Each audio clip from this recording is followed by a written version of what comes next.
Hi everyone! Today we're going to share an emotional and captivating story with you about Ethan, a single father who has experienced the unimaginable with his twin daughters.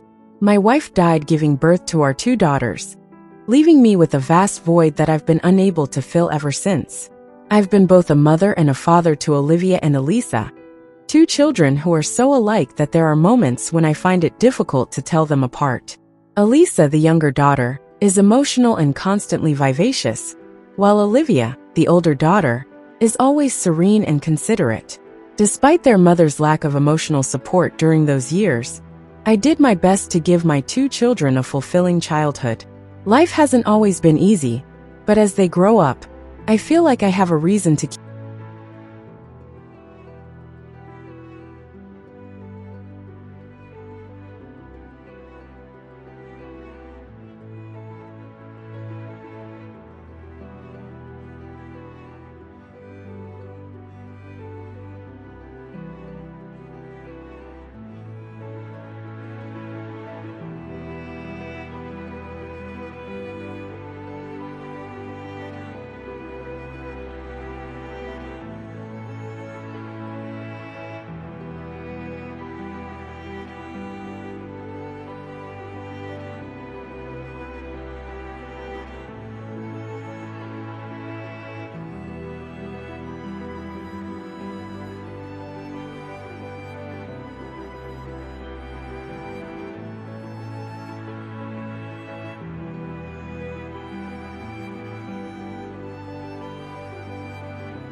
I beg you to calm down and allow me to explain. But I didn't want to listen.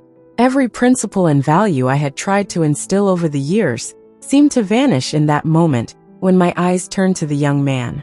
I yelled, tearing apart the stuffy atmosphere, and he quickly walked over, putting on his clothes, bowing his head, and mumbling a few apologies.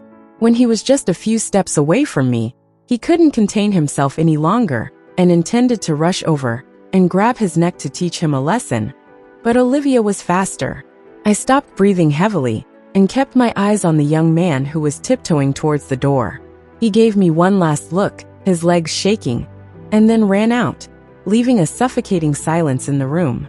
I turned back to look at my two daughters, the anger in my heart not lessening, but when I saw Olivia's red, teary eyes, I suddenly stopped. How could I hit or scold them at this moment?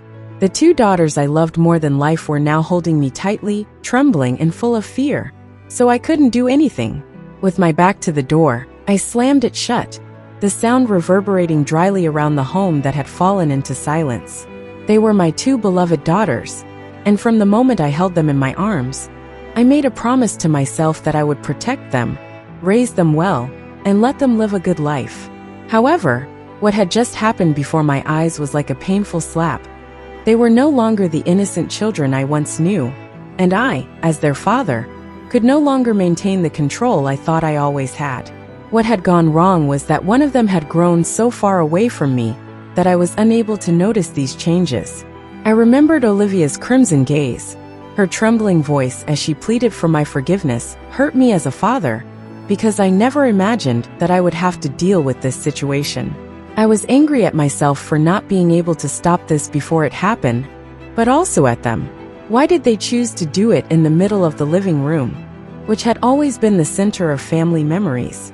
Why didn't they consider how I felt, the person who had raised them my entire life, upholding the values I had always believed in? I wanted to understand, but the more I thought about it, the more perplexed and stuck I felt. I put my head in my hands and tried to contain my tears, but I tried to hold back. Would crime change anything? As a father, I had to be strong, but I'm only human, and I don't feel strong enough to handle this at the moment. I wasn't sure what to say or do when I met them again. I had every right to reprimand and penalize them. But would it improve the situation or only drive them more away? An idea crossed my mind. I wanted to talk, but not just now. I needed time to process what had happened and to cool off. I got up and went to the wardrobe to fetch a clean shirt. My body was still soaked with perspiration, but my head was cold, and I needed to get away from these eerie pictures. This home.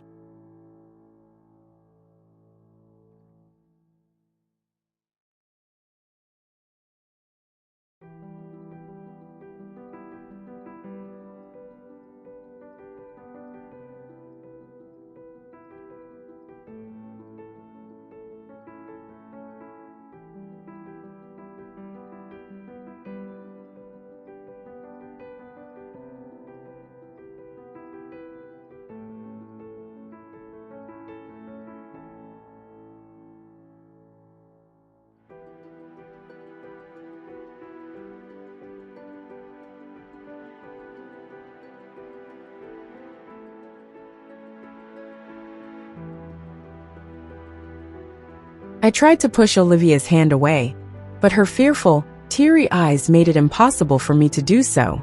After a brief struggle, I followed Olivia and sat down on a nearby chair. I said nothing, just waited to see how they would explain, and Olivia sat down next to me, her eyes fixed on me as if I were afraid to get up and go. Her sister sat across from her, worried, but she dared not look me in the eye. After a prolonged period of stillness during which only my gentle breathing and the sighs of my two girls could be heard, Olivia eventually spoke, her voice wavering a little. Father, her sister, also spoke, her voice strangled with remorse. I'm sorry, I know I was wrong.